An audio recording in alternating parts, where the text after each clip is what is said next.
आप जानते हैं कि इस समय किस तरह वक्फ संशोधन विधेयक यानी जो कानून बन चुका है उसके खिलाफ विरोध हो रहा है देश भर में, जिसमें पश्चिम बंगाल, त्रिपुरा जैसे राज्यों में हिंसा भी हो गई है।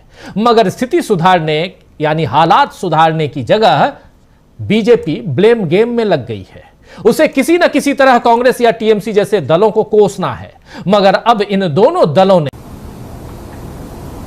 मुसलमानों के नाम पर, मुसलमानों के खिलाफ, मुसलमानों के लिए कभी हमदर्द बन के और कभी गाली दे के, हमदर्दी के पीछे भी गाली ही छुपी हुई है।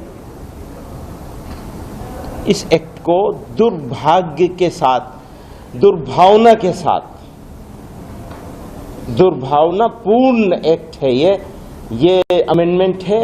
ये सोसाइटी के लिए, कम्युनिटी के लिए या मुल्क के लिए, मान लो सोसाइटी के लिए, मुसलमानों के लिए खराब होता, मुल्क के लिए अच्छा होता तो भी हमारे सर आंखों पे हो सकता था।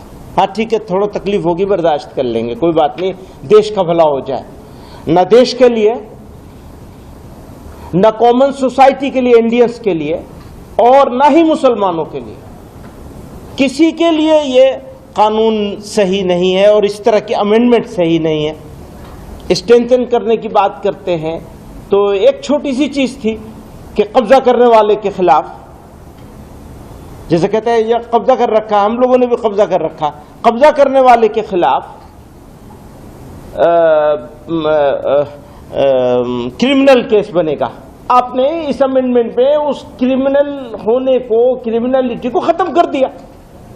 तो कैसे फायदा पहुंचाया आपने? आप तो कब्जा करने वालों को फायदा पहुंचा रहे हैं, बिल्डरों को फायदा पहुंचाना चाह रहे हैं कि जो प्राइम लोकेशन की लैंड्स हैं वो बिल्डर्स को मिल जाए।